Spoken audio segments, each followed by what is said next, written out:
deviations below the mean in cognitive intelligence. They also walk at around age 2 to 2.5 instead of 1.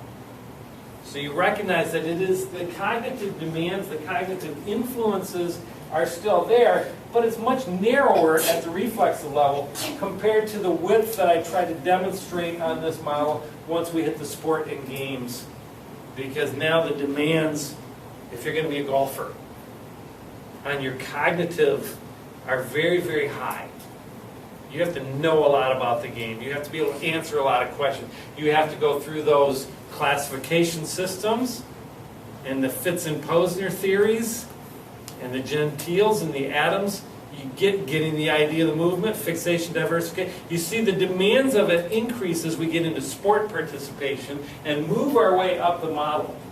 Same thing with our personal, social, affective, how we feel, what our interests are, whether we desire to continue.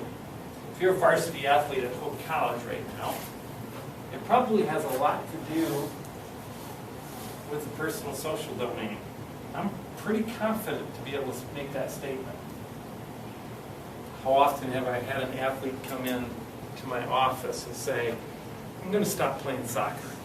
Over 24 years' time? Quite a few. Well, tell me why. What's happening for you? I don't know. I don't have the same desires that I used to have for the game. And I recognize these other guys on the team, man, they just live for the game, it seems like. Do you hear the affective statements coming there? There's other things that I'm interested in. I'm really into young life and the discipleship and mentoring. This matters a lot to me. I'm going to go that direction. And I think, wow, that's a really good self-understanding.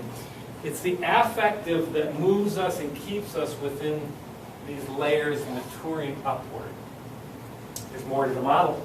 Of course there is. You see all those little lines on the side.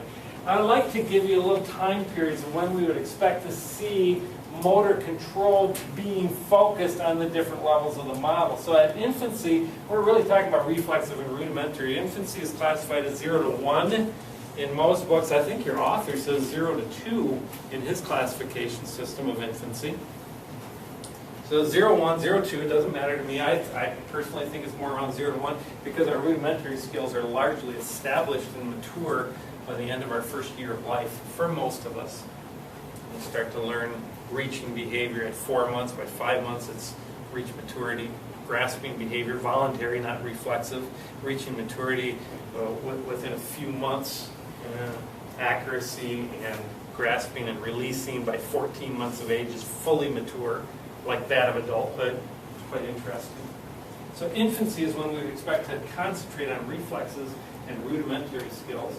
If we go further up, then probably most early childhood programs would be focusing on everything up through fundamental motor skills and helping children to get through the proficiency barrier. Research shows us that if you want to reach maturity in fundamental motor skills, usually for most of us it's done by age 8 with good instruction. It can be accomplished by age 8. I'm going to show you a lot of video this semester of children way beyond age 8 who are at low stages of development. And you'll say, well, wait a minute, I thought that not naturally, but with instruction and genetics combined, it'll reach maturity around age 8. So we say early childhood programs probably focus on fundamental motor skills. So what about such things as elementary physical education programs? You better be spending a boatload of time on fundamental motor skills, helping them get through the proficiency barrier. So if we have a desire for even our elementary students to have our eyes focused on them being active for a lifetime, better give them the skills necessary. It's that has, is, does, knows, values stuff that we talked about last time. Give them the skills necessary to get through the proficiency barrier and participate in some of these transitional skills. That means that there's more levels to the model, and we're probably talking about secondary PE and college physical activity to include transitional in sports and games of our culture. Some of our most popular intramural activities over the years have been things that are not official sports, but they're activities. They're little things that the intramural director would come up with that looks like it would be a lot of fun. Not official sports with governing rules. So we expect some transitional, we expect some sports and game skills. By the way, what I typically see in schools. You're going to hear me harp on this, and everybody who's been in any of my methods classes knows that I harp on this. This is what most physical educators do. They say, oh, that's a nice model of motor development. That's awesome. Let's go play sports and games. So they get through reflexes, rudimentary. This is how we bounce the ball. Everyone sees that. Okay, get your heads up and bounce. Now walk and bounce. And good. Let's play 5v5 basketball. And they fall to the pressure of the students, probably the most skillful ones. And they fall to the pressure of not understanding the model of motor development and saying that there's so many more steps that have to be taken so that there will be lifetime learners.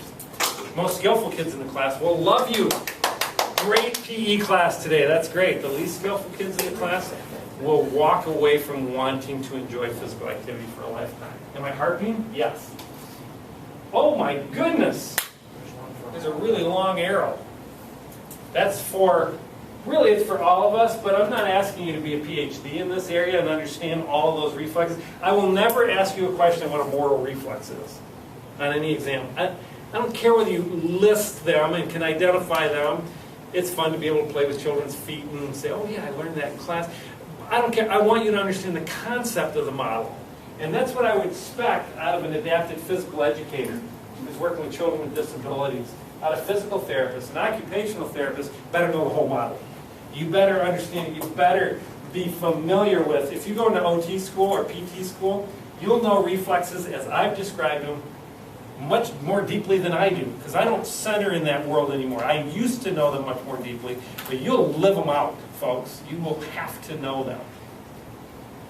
And you'll remember this class. That will be kind of fun. So, oh yeah, that's old stuff. I went to Hope College. Adapted PE, OT, and that is the end of my presentation on models of motor development. Next time that we meet, I'm actually a day ahead. Do you realize how rarely that ever happens in my teaching approaches? It's this switch from Tuesday, Thursday to Monday, Wednesday, Friday. I'm not sure how much to put in there. Thank you for your attention today. Probably